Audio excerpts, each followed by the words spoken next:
ಅನುಗ್ರಹವನ್ನು ಪಡ್ಕೋಬೇಕಾದ್ರೆ ನಮ್ಮವರು ಒಂದು ಮಾರ್ಗವನ್ನು ತೋರಿಸಿಕೊಟ್ಟಿದ್ದಾರೆ. ಅದು ಶ್ರೀಮದ್ ಭಾಗವತ ಹೇಳ್ತಕ್ಕಂಥ ಮಾತು. ಶ್ರವಣಂ ಕೀರ್ತನಂ ವಿಷ್ಣೋಃ ಸ್ಮರಣಂ ಪಾದಸೇವನಂ ಅರ್ಚನಂ ವಂದನಂ ದಾಸ್ಯಂ ಸಖ್ಯಂ ಆತ್ಮನಿವೇದನಂ ಅಂತ ಈ 9ರಿಂದಲೇ ನಾನು ಸಿಗೋದು ಅಂತ ನಿರೂಪಣೆ ಮಾಡುವುದಕ್ಕೋಸ್ಕರವಾಗಿಯೇ ಶ್ರೀನಿವಾಸ ತಿರುಮಲೆಯಲ್ಲಿ ಗರ್ಭಾಲಯದಲ್ಲಿ 9 ಅಡಿಯ ಎತ್ತರದಲ್ಲಿ ನಿಂತಿದ್ದ. ಅದವನು ತೋರಿಸ್ತಾ ಇರುವ ಒಂದು ಇದು ಇಲ್ಲಿಗೆ ಹೇಗೆ ಸಂಬಂಧ? ಇದು 486ನೇ ಕಲ್ಯಾಣ ಈ ಶ್ರೀನಿವಾಸ ಮಾಡಿಸ್ಕೊಳ್ತಾ ಇರೋದು. ಈ 484 ಒಂದು ತಮಾಷಾದ ನಂಬರ್. ಏನದು? 4 8 ಜೊತೆ ಮಾಡ್ರಿ ಎಷ್ಟಾಗುತ್ತೆ? 12. 12 1 6 ಕೂಡ್ರಿ ಎಷ್ಟಾಗುತ್ತೆ? 18. ಆ 8 1 ಕೂಡಿಬಿಡ್ರಿ ಏನಾಯ್ತು? ಸರಿ ಆಯ್ತಾ? 9 ಸರಿ ಆಯ್ತಾ? ಇದೇ ಈ ಶ್ರೀನಿವಾಸ ಕಲ್ಯಾಣದಲ್ಲಿ ಆ ಶ್ರೀನಿವಾಸನು ನಮಗೆ ತೋರ್ತಾ ಇರೋ ಮಾರ್ಗ. ನೀವು ಈ 9 ಮಾರ್ಗದಲ್ಲಿ ಯಾವುದೋ ಒಂದನ್ನು ಅನುಸರಿಸಿ ನನ್ನ ಪಾದವನ್ನು ಹಿಡೀರಿ. ಅವನು ತೋರಿಸ್ತಿದ್ದಾನಲ್ಲ, ಏನು ಹಿಂಗೆ ತೋರಿಸ್ತಾ ಇರ್ತಾನೆ. ಈ 9 ಅಡಿ ಇರೋದು. ಈ 9 ಮಾರ್ಗಗಳಲ್ಲಿ ಯಾವುದೋ ಒಂದು ಮಾರ್ಗವನ್ನು ಅನುಸರಿಸಿ ನನ್ನ ಪಾದಕ್ಕೆ ಬೀಳಿರಿ. ನಿಮಗೆ ಈ ಸಂಸಾರ ಭವಸಾಗರ ಅಂತಕ್ಕಂಥದ್ದು ಎಷ್ಟು ಕೆಳಗೆ ಎಲ್ಲಿಟ್ಟಿದ್ದಾನಮ್ಮ? ಟೊಂಕದಲ್ಲಿಟ್ಟಿದ್ದಾನೆ.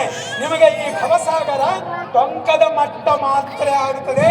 ನಾನಿದ್ದೀನಿ ನಿಮ್ಮನ್ನ ಉದ್ಧಾರ ಮಾಡಲಿಕ್ಕೆ ಅಂತ ತೋರುವ ಶ್ರೀನಿವಾಸ ಅನಂತ ಕರುಣಾಶಾಲಿಯಾಗಿ ಯಾರೋ ಒಬ್ಬರು ಮಿಷ ಆಗ್ತಾರೆ. ನಾವೆಲ್ಲರೂ ಇವತ್ತು ಅದೃಷ್ಟವಂತರು.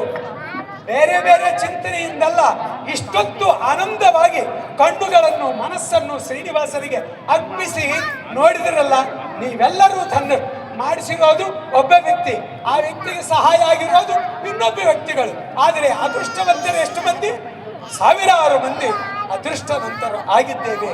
ಇದೇ ನಾವು ಮಾಡಬೇಕಾದ ಕೆಲಸ ಅಂತ ಇವತ್ತು ಶ್ರೀನಿವಾಸ ನಮಗೆ ಆಜ್ಞೆ ಕೊಡ್ತಾ ಇದ್ದಾನೆ. ಅದನ್ನ ಭಾರತೀಯರಾಗಿ ನಾವು ಹೇಗೆ ಪಾಲನೆ ಮಾಡಬೇಕು ಅನ್ನೋದನ್ನ ನಮ್ಮ ಗುರುಗಳು ಹೇಳ್ತಾರೆ. ಹರೇ ಶ್ರೀನಿವಾಸ, ಹರೇ ಶ್ರೀನಿವಾಸ.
ಕುಂದಣದಿ ರಚಿಸಿದ ಸಜ್ಜಯ ಮನೆಯಲ್ಲಿ ಇಂದ್ರನೇ